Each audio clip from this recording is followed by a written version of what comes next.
o Vasco, hein? Também tem Brasileirão quarta que vem contra o Fortaleza ao vivo na Globo, depois de Vale Tudo.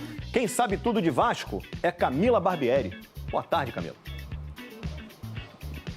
Ei, Escobar, tudo bem? Boa tarde para você, para todo mundo que está com a gente. O Vasco, aí toda a delegação teve 2 dias de folga depois do confronto de domingo, a vitória, né? O triunfo em cima do Vitória. E aí voltou a treinar ontem. A boa notícia é que o Carlos Cuesta está recuperado de uma lesão na coxa, então deve ficar à disposição para o jogo da quarta que vem diante do Fortaleza. Ele é importante aí para esse sistema defensivo do Diniz, né? Ao lado do Robert Renan. Agora, lateral direito é uma questão, viu? Isso porque o Paulo Henrique está a serviço da seleção brasileira nos amistosos, né, dessa data FIFA.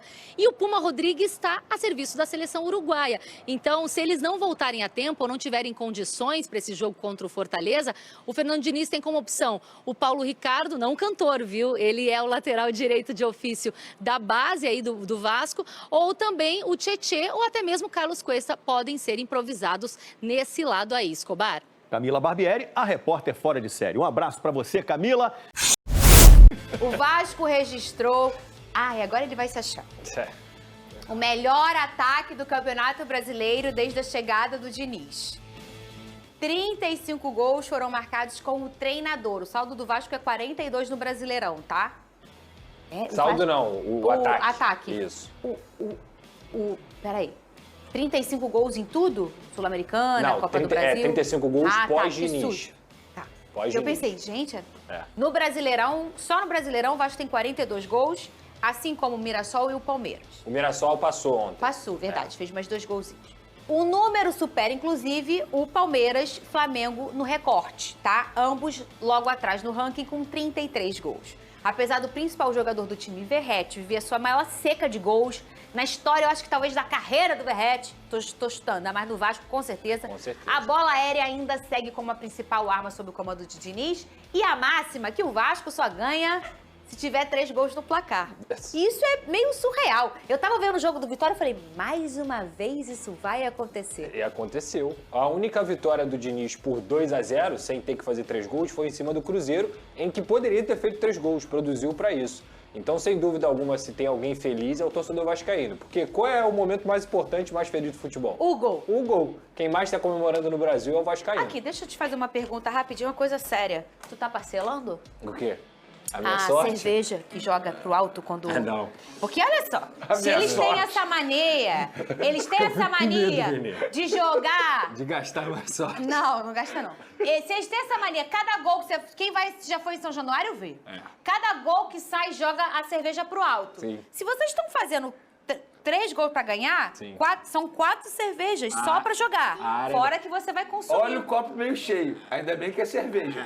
Aquela área da social ali, tinha gente até nadando ali, de tanto gol que saiu no último jogo. Então, gente, tu tá parcelando a cerveja? Ah, eu não tô bebendo. Melhor coisa. Entendeu? Melhor coisa. Tá com medo do metanol, né? Não, eu não tô bebendo pouco. Tá.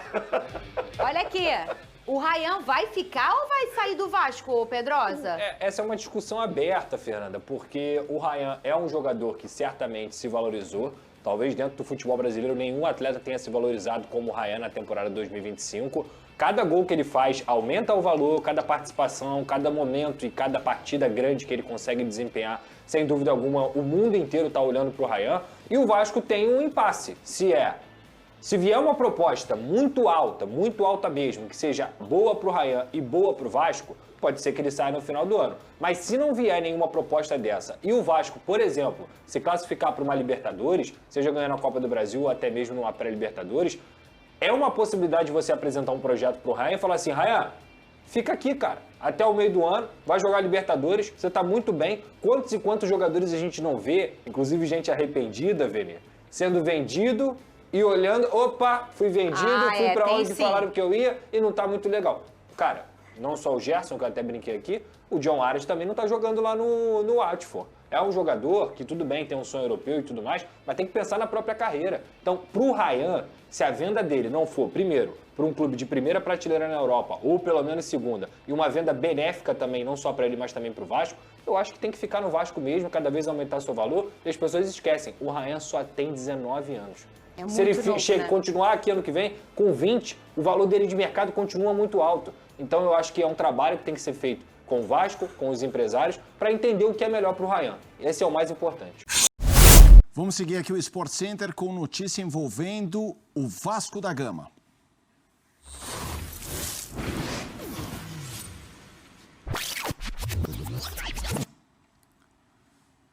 Vamos ao espn.com.br porque tem informação importante de Rafael Marques sobre o Vasco.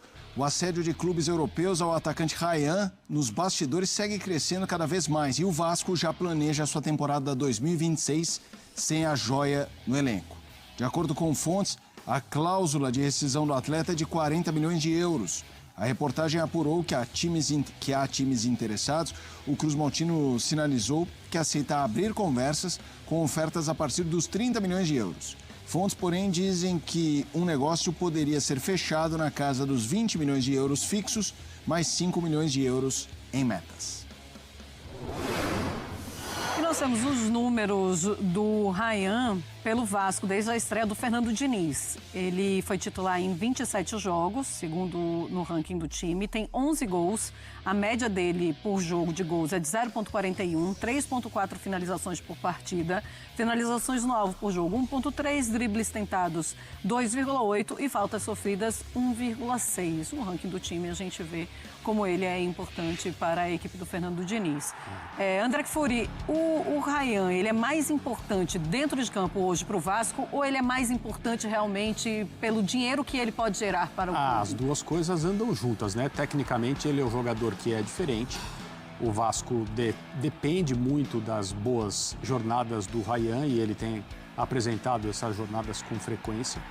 Ele é o cara que pode resolver jogos, ele é o jogador que preocupa os adversários e numa situação na qual o Vasco está já há muito tempo, quando aparece um jogador assim, é óbvio que se pensa na projeção de negócio e o que ele vai valer em termos de proposta financeira do mundo que está vendo, né? O Brasil continua vendendo muitos jogadores, o Ryan é mais um deles, é muito difícil que ele permaneça aqui por muito tempo e isso já seria uma realidade mesmo que ele estivesse num clube do ponto de vista administrativo, orçamentário, muito tranquilo, como o Palmeiras, como o Flamengo, etc. Ele muito provavelmente seria negociado depois de pouca exposição. O Vasco precisa, então, enquanto tem ele em campo, extrair desse jogador, do ponto de vista técnico, o melhor que ele puder dar. Isso é o que está sendo feito. E já planejar a melhor venda possível. Mas, de novo, um clube que se encontra no estado em que o Vasco se encontra, dificilmente faz a melhor venda, né? Mesmo porque jogadores aqui nessa região do mundo custam, principalmente nessa idade, muito menos do que se tivessem surgido em outro país. Um país europeu, o jogador valeria muito mais, a multa seria muito mais alta. Então é por isso que esses jogadores continuam saindo do Brasil e de outros países da América do Sul com pouquíssima idade. Para os clubes brasileiros, a negociação significa muito. Mesmo que seja um clube estabilizado. O Palmeiras, por exemplo, negocia muito bem. Por quê? Porque ele pode esperar, ele não precisa vender, ele pode negociar, ele pode levantar da sala, fechar a porta e falar, vocês me ligam amanhã, sem se preocupar. O Vasco não pode fazer isso. Acredito que não vai fazer. E vai vender, mas não vai vender tão bem quanto poderia. O Cruz Maltino vem numa boa sequência na temporada e começa a enxergar a zona de rebaixamento cada vez mais distante. As 3 vitórias consecutivas dentro de São Januário pelo Brasileirão aliviaram a pressão. E não para por aí. Desde que Fernando Diniz estreou no comando da equipe, o Vasco tem o melhor ataque do Campeonato Brasileiro. Até aqui foram 35 gols marcados, 2 a mais do que a dupla Palmeiras e Flamengo, que tem 33. Por outro lado, o sistema defensivo tem sido um problema. Neste mesmo recorte, o Cruz Maltino sofreu 30 gols, o 4º pior rendimento entre os 20 clubes da Série A. O objetivo do Vasco, ele tem que se distanciar da zona de rebaixamento e ficar livre dessa possibilidade de cair. E aos poucos ele vai aspirando coisa maior. A intenção minha nunca vinha aqui para o Vasco ficar lutando pela zona de rebaixamento. Se fazer o que eu quero, o que eu almejo é que o time consiga classificar direto para a Libertadores. Se fazer o que eu desejo para o Vasco, o que a gente vai, o nosso objetivo, claro, e esse. Agora não adianta ficar olhando para zona, para Libertadores, classificação direta e na posição que a gente estava.